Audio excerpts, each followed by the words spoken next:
তারা হুট করে কর্মসূচি স্থগিত করে দিয়ে শহীদ মিনার থেকে চলে গিয়েছিল। তাহলে সেই দিন যে 3 লক্ষ কর্মচারী উপস্থিত হয়েছিল, সেই 3 লক্ষ সরকারি কর্মচারীরা সবাই কি ঢাকার?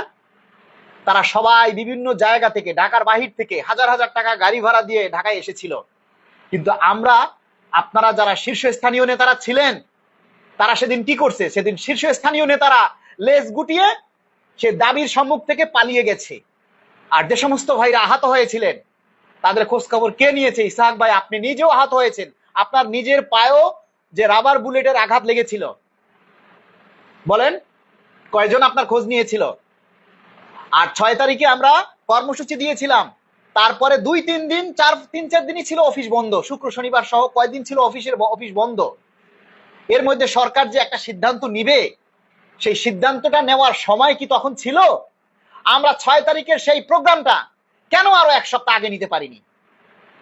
কেন দাবি আদায় ঐক্য পরিষদ সেই প্রোগ্রামটা আরো 1 সপ্তাহ আগে দেয়নি? আর কেন সেদিন দাবি আদায় ঐক্য পরিষদের নেতারা শহীদ মিনার থেকে লেজ গুটিয়ে কেন পালিয়ে গিয়েছিল? কেন সেদিন হঠাৎ করে কারো সাথে পরামর্শ না করে, সাধারণ কর্মচারীদের সাথে পরামর্শ না করে কেন তারা সেদিন কর্মসূচি স্থগিত করেছিল? সেদিন যদি আমরা শহীদ মিনারে রাতে অবস্থান করতাম, আমরা কেন যে জরুরি অবস্থা ভেঙে আমরা সেই যমুনার সামনে পর্যন্ত চলে গেলাম? কেন সেখানে সাধারণ কর্মচারীদেরকে প্রবেশ করতে দেওয়া হলো? একজন রাষ্ট্রপতি বা একজন প্রধান যে উপদেষ্টা, রাষ্ট্রের যিনি একবারে শীর্ষস্থানীয়, তার বাড়ির দরজায় গিয়ে আপনি নাচবেন, আন্দোলন করবেন, আর পুলিশরা কি তখন আঙ্গুল চুষবে? রাষ্ট্রের যিনি প্রধান তার নিরাপত্তা বিধান করবে না? সেখানে অত দূর পর্যন্ত যাওয়া কি আমাদের উচিত ছিল? আপনারা সেদিন জানতেন ইনকিলাব মঞ্চের নেতারা শাহবাগের পরে ওই যে সোনারগাঁ হোটেলের সামনে সেদিন তারা ইনকিলাব মঞ্চ বসেছিল, তারপরও কেন আপনারা সেই দিন ওই পথ দিয়ে আমাদেরকে নিয়ে গিয়েছিলেন? আগের দিন মিটিং হয়েছিল, কেউ যদি গ্রেপ্তার হয় তাহলে যারা যারা থাকবে, পরবর্তী যারা থাকবে তারা আন্দোলন চালিয়ে নেবে। ওই দিন যদি কেউ আহত হয়, পরবর্তীতে যারা থাকবে তারা আন্দোলন চালিয়ে নিয়ে যাবে। এরকম সিদ্ধান্ত হয়েছিল আগের দিন, হয়নি? আপনি সেখানে উপস্থিত থাকেননি। তারপরও কেন সেখান থেকে হঠাৎ করে কারো সাথে আলাপ আলোচনা না করে সরকারি কর্মচারীদেরকে খেপিয়ে দিয়ে, সরকারি কর্মচারীদেরকে শহীদ মিনারে ফেলে দিয়ে, তাদেরকে বিপদগ্রস্ত করে সেদিন হঠাৎ করে কর্মসূচি স্থগিত করে দিলেন? কেন? আমরা কি সেদিন মজা করতে গেছিলাম 1 ঘন্টার জন্য? আপনারা জানেন না সারা বাংলাদেশ থেকে কর্মচারী কাদের ডাকে এসেছিল, কাদের কানে দাবির কথাগুলি পৌঁছে দিয়েছিল? আমরা যারা ভিউ ব্যবসায়ী, তাই না? আমরা যারা ভিউ ব্যবসায়ী, তারা সারা বাংলাদেশের কর্মচারীদের কাছে আমাদের এই দাবির কথাগুলি পৌঁছে দেই। 5ই ডিসেম্বর শহীদ মিনারে আমরা মহাসমাবেশ করিনি? সেখানে লক্ষাধিক কর্মচারী উপস্থিত হয়নি? কেন সেদিন সেখানে কর্মসূচি ঘোষণা করা হয়নি? বলেন, সেই দিন কেন কর্মসূচি, লাখো জনতার সামনে কর্মসূচি দিলেন না? আপনি 15 দিন পরে কর্মসূচি ঘোষণা করলেন। একটা কথা আছে গ্রাম বাংলায়, আয় থাকতে যায় করো, বেল থাকতে মেলা করো। বেল মানে হচ্ছে সূর্য ডোবার আগে মেলা করো। আমাদের নেতারা আন্দোলন দেয় যখন সূর্য ডুবে যায়, যখন সন্ধ্যা হয়ে যায়। আমরা সারা বাংলাদেশে প্রচার করে লক্ষাধিক মানুষ আমরা উপস্থিত করি, আর আমাদের শীর্ষ নেতারা 2টা গলাবাজি করে বক্তৃতা দিয়ে কর্মসূচি স্থগিত করে দেয়, নইলে কর্মসূচি ঘোষণা করে না। সাধারণ কর্মচারীরা হাজার হাজার টাকা গাড়ি ভাড়া দিয়ে, হাজার হাজার টাকা ধার দেনা করে আমাদের কর্মসূচিতে উপস্থিত হয়, আর উপস্থিত হওয়ার পরে আমরা তাদেরকে কর্মসূচি দিতে পারি না। যখন কর্মসূচি দেওয়ার সময় ছিল তখন দাবি আদায় ঐক্য পরিষদ কর্মসূচি দিতে পারেনি। শেষ পর্যন্ত নেতারা কি করলো? দালাল পরিচিত হয়ে গলা ধাক্কা দিয়ে শহীদ মিনার থেকে নেতাদেরকে বের করে দিয়েছিল। এটা করার জন্য কি আমরা সারা বাংলাদেশের মানুষদেরকে উপস্থিত করি? যারা শীর্ষস্থানীয় নেতা সাজে তারা কয়জনের দাবির কথাগুলি প্রচার করে? তারা কয়জনের দাবির কথাগুলি সাধারণ কর্মচারীদের সামনে তুলে ধরে? আসে তো স্টেজে বসার জন্য আর বক্তৃতা দেওয়ার জন্য।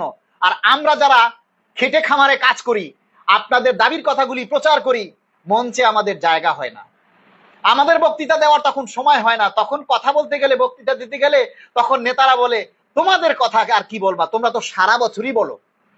আমাদের সেদিন কথা বলার সুযোগ হয় না। নেতা সাজছে একজন, খালি বড় বড় মঞ্চে বক্তৃতা দিয়েই নেতা হওয়া যায় না, নেতা হতে হলে চাকরির জন্য রিস্ক নিতে হয়। আরে আমি চাকরির দাবি আদায় করতে গিয়ে সাসপেন্ড হয়েছিলাম এই বাংলাদেশে, এই বাংলাদেশের মাটিতে পে স্কেলের দাবি আদায় করতে গিয়ে একমাত্র এই আব্দুল মালেক সাসপেন্ড হয়েছিল। আপনাদের দাবির কথা বলতে গিয়ে ষড়যন্ত্র করে, মিথ্যা হোক তবুও আমি সাসপেন্ড হয়েছিলাম। কয়জন নেতা এসেছিল, কয়জন নেতা সেদিন এসেছিল আমার সামনে? তবে হ্যাঁ, কয়েকজন আমার পক্ষে কাজ করছিল। আজকে তাদের কথা আমি অকপটে বলতে পারি। বাংলাদেশ সরকারি গাড়ি চালক কেন্দ্রীয় কমিটির আহ্বায়ক ইসাহাক কবির ভাই সেদিন আমার পাশে ছিল। আর কোন নেতা, কোন সংগঠনের কোন নেতা আমাকে সাহায্য করার জন্য এগিয়ে আসেনি রে ভাই। কেউ সাহায্য করার জন্য এগিয়ে আসেনি। তখন ভয় পেয়েছিল যে মালেক সাসপেন্ড হয়েছে, ওকে ধরতে গেলে, ওর পক্ষে কথা বলতে গেলে তারাও যদি সাসপেন্ড হয়। কিন্তু সেদিন ইসাহাক কবির ভাই আমার পাশে ছিল, যতটুকু পেরেছে ততটুকু সাহায্য করেছে।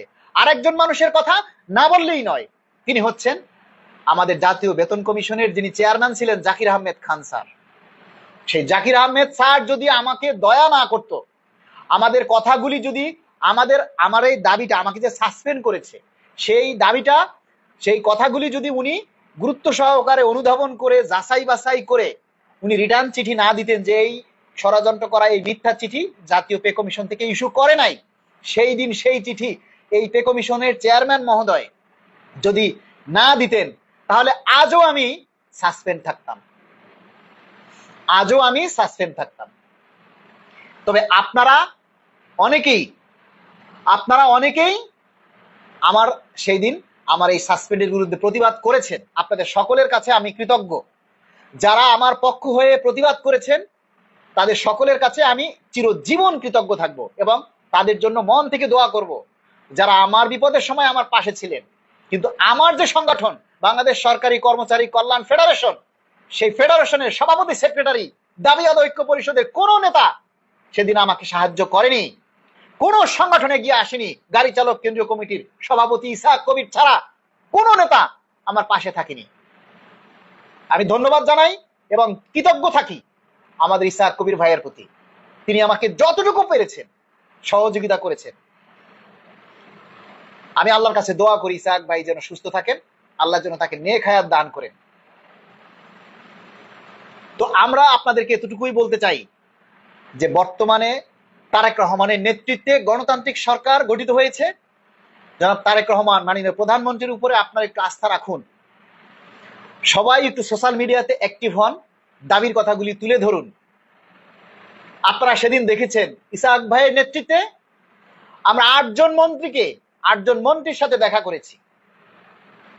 8জন মন্ত্রীর সাথে এই গাড়ি চালক সমিতির আহ্বায়ক ইসাহাক কবির ভাইয়ের নেতৃত্বে আমরা 8জন মন্ত্রীর সাথে দেখা সাক্ষাৎ করেছি। জুনায়েদ সাকির সাথে দেখা করেছি, স্বাস্থ্যমন্ত্রীর সাথে দেখা করেছি, আইন মন্ত্রীর সাথে দেখা করেছি, তারপরে ভূমি মন্ত্রী মহোদয়ের সাথে দেখা করেছি, গণপূর্ত মন্ত্রী মহোদয়ের, প্রতিমন্ত্রী মহোদয়ের সাথে দেখা করেছি। এখন আমাদের একটাই দাবি, একটাই চাওয়া, আমরা মাননীয় প্রধানমন্ত্রীর সাক্ষাৎ চাই এবং সেই লক্ষ্যে আমরা আগাচ্ছি। রাস্তায় আন্দোলন দিয়ে পে স্কেল আদায় হবে না। পে স্কেল বাস্তবায়ন করতে হলে সরকারের নীতি নির্ধারকদের সাথে কূটনৈতিক আলোচনার মাধ্যমে, এমপি মন্ত্রী মহোদয়ের সাথে দেখা সাক্ষাৎ যোগাযোগের মাধ্যমেই পে স্কেলের দাবি উত্থাপন করতে হবে এবং সেই দাবিতে আপনাদের সহযোগিতা চাই। রাস্তায় আন্দোলন দিলে ওই 10 জন আসবেন, 100 জন আসবেন না, সেই কাজে আমরা এখন আপাতত যেতে চাচ্ছি না। হ্যাঁ, আন্দোলন আমরা তখনই করব যখন দেখব যে সরকার আমাদের জন্য কিছুই করেনি। তখন আপনি আন্দোলনে যাওয়ার একটা যুক্তিকতা থাকবে। সরকারকেও বলা যাবে যে আপনারা বাজেটে আমাদের জন্য বরাদ্দ রাখেননি, অন্তর্বর্তীকালীন সরকার 22,000 কোটি টাকা পে স্কেলের জন্য বরাদ্দ রেখে গেছে, তারপরও আপনারা জাতীয় সংসদে বা নতুন বাজেটে আমাদের জন্য বরাদ্দ রাখেননি, আজকে আমরা আন্দোলনে নামতে বাধ্য। সেই সময়টা তো আমাদেরকে সরকারকে দিতে হবে, মাননীয় প্রধানমন্ত্রীকে আমাদের সেই সময়টা তো দিতে হবে। সামনে বাজেট আসতেছে, সেই বাজেটে আমাদের পে স্কেলের জন্য বরাদ্দ রাখা হবে। আপনারা ভালো করে জেনে রাখুন, আগামী জুলাই 1, 2026 থেকে পে স্কেল কিছুটা হলেও বাস্তবায়ন হবে ইনশাআল্লাহ। আমরা জানি এবং আশাবাদী যে আগামী জুলাই থেকেই পে স্কেল বাস্তবায়ন হবে। তবে আমাদের দাবি জানুয়ারি 26 থেকে আমরা পে স্কেল বাস্তবায়ন চাই। কেন জানুয়ারি 26 থেকে পে স্কেল বাস্তবায়ন চাই? কারণ আমাদের অনেক কর্মচারী অবসরে চলে গেছে। তাহলে জানুয়ারি 1 তারিখ থেকে যদি পে স্কেল বাস্তবায়ন না হয়, তাহলে অসংখ্য কর্মচারীরা এই পে স্কেলের সুবিধা থেকে, গ্র্যাচুইটি থেকে বঞ্চিত হবে। আমরা দীর্ঘ 11 বছর পে স্কেল থেকে আমরা বঞ্চিত। মাননীয় প্রধানমন্ত্রীর কাছে আমাদের এখন আকুল আবেদন, মাননীয় প্রধানমন্ত্রী, আমাদের এই দুঃখ কষ্টের কথাগুলি একটু অনুধাবন করার চেষ্টা করুন। সোশ্যাল মিডিয়াতে আমাদের যে দাবির কথাগুলি আমরা তুলে ধরি, এগুলি সবাই একটু বোঝার, সবাই যে কথাগুলি আমরা তুলে ধরছি, মাননীয় প্রধানমন্ত্রী একটু বোঝার চেষ্টা করুন, আমাদের দাবির কথাগুলি একটু আমলে নিন। আমরা আপনার সাথে একটু সাক্ষাৎ করে দেখা করতে চাই মাননীয় প্রধানমন্ত্রী। মাননীয় প্রধানমন্ত্রী, আপনার সাথে আমরা সরকারি কর্মচারী প্রতিনিধি, বাংলাদেশ সরকারি কর্মকর্তা কর্মচারী কল্যাণ সমিতির শীর্ষস্থানীয় আমরা 15-20 সদস্যের কমিটি, একটা প্রতিনিধি দল আপনার সাথে সাক্ষাৎ করতে চাই। আপনি দয়া করে আমাদেরকে একটু কথা বলার সুযোগ দিন। আমরা আমাদের দাবির কথাগুলি আপনার সাথে সরাসরি তুলে ধরতে চাই। মাননীয় প্রধানমন্ত্রী, আপনার দরবারে আমাদের এটাই একটা নিবেদন, আমরা আপনার সাথে আমাদের দাবির কথাগুলি সরাসরি উপস্থাপন করতে চাই। মাননীয় প্রধানমন্ত্রী, আপনার কাছে প্রশ্ন রইল, 11 বছর আগে চালের কেজি ছিল 25 টাকা, আর আজকে 11 বছর পরে সেই চালের কেজি 80 টাকা। 11 বছর আগে আমাদের বেতন ছিল 15,000 টাকা, আজকে 11 বছর পরেও আমাদের সেই একই বেতন 15,000 টাকা। তাহলে 11 বছর আগের 15,000 টাকা দিয়ে আজকে 80 টাকার দামের চাল আমরা কিভাবে কিনবো? আজকের এই বাজার দরে আমরা কিভাবে টিকে থাকবো? মাননীয় প্রধানমন্ত্রী, আপনার কাছে করজোর মিনতি করি, আপনি দয়া করে আমাদেরকে একটু কথা বলার সুযোগ দিন। আপনার সাথে অনেক মানুষ দেখা সাক্ষাৎ করে, অনেক নেতারা দেখা সাক্ষাৎ করে, অনেক সংগঠনের লোক দেখা সাক্ষাৎ করে, আপনি তাদেরকে সময় দিন। আপনি দয়া করে আমাদেরকে 10টা মিনিট সময় দিন মাননীয় প্রধানমন্ত্রী। আপনার কাছে মাত্র 10 মিনিট সময় চাই, আমরা আপনার সাথে একটু সাক্ষাৎ করতে চাই। আমাদের যে 10 বছরের প্রাণের আকুতি, আমাদের যে 10 বছরের মনের কথা, সাধারণ কর্মচারীদের যে দুঃখ কষ্টের কথা আমরা আপনার সামনে একটু তুলে ধরতে চাই মাননীয় প্রধানমন্ত্রী। ওই ফ্যাসিস্ট সরকার 2015 সালে আমাদের সর্বনাশটা করে গেছে। মাননীয় প্রধানমন্ত্রী, আমরা 3টা টাইম স্কেল পেতাম 15 সালের আগে। আমাদের যারা ব্লক পোস্টে চাকরি করে, যাদের পদোন্নতি হয় না, তারা ওই 3টা টাইম স্কেলের মাধ্যমে তাদের গ্রেড পরিবর্তন হতো। সেই টাইম স্কেল 3টাও কেড়ে নিয়ে গেছে তদানীন্তন স্বৈরাচারী সরকার। আমরা সেই টাইম স্কেল ফেরত চাই মাননীয় প্রধানমন্ত্রী। আমরা যারা ব্লক পোস্টে চাকরি করি, আমাদের কোনো পদোন্নতি নেই, আমরা এক একজনে 15 বছর, 10 বছর, 12 বছর একই গ্রেডে চাকরি করতেছি। আমাদের অনেকেরই বেতনের শেষ ধাপে পৌঁছে গেছি, আমাদের অনেকেরই ইনক্রিমেন্ট নেই, বেতন বৃদ্ধি নেই। দয়া করে আপনি আমাদের দাবির কথাগুলি একটু বিবেচনা করুন। মহান সংসদে যে সকল নেতা, জুনায়েদ সাকি, নুরুল হক নূর, আপনারা প্রতিবাদী কণ্ঠ ছিলেন, পে স্কেলের জন্য আপনারা প্রতিবাদী কণ্ঠ হয়ে আমাদের দাবির সাথে একাত্মতা প্রকাশ করেছেন। মাননীয় জুনায়েদ সাকি স্যার, আপনি বলেছিলেন সরকারি কর্মচারীরা কাজ না করলে অফিস আদালত চলবে না, পে স্কেল নিয়ে বৈষম্য মানি না।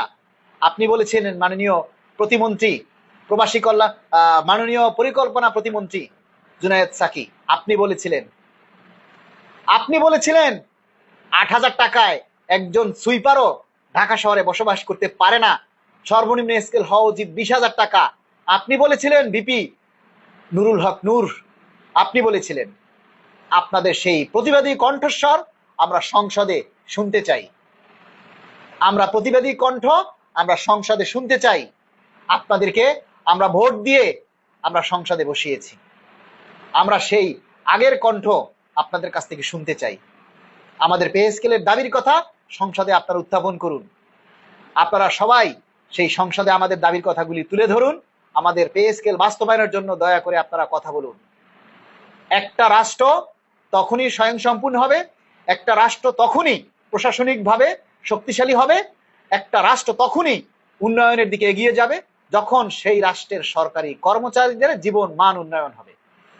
কারণ একটা রাষ্ট্রের কার্যক্রম পরিচালনা করে সরকারি কর্মচারীরা। আরে কর্মকর্তারা কি কাজ করে? তারা তো শুধু ফাইল চেক করে আর সাইন করে, সকল কার্যক্রমগুলি করে কর্মচারীরা।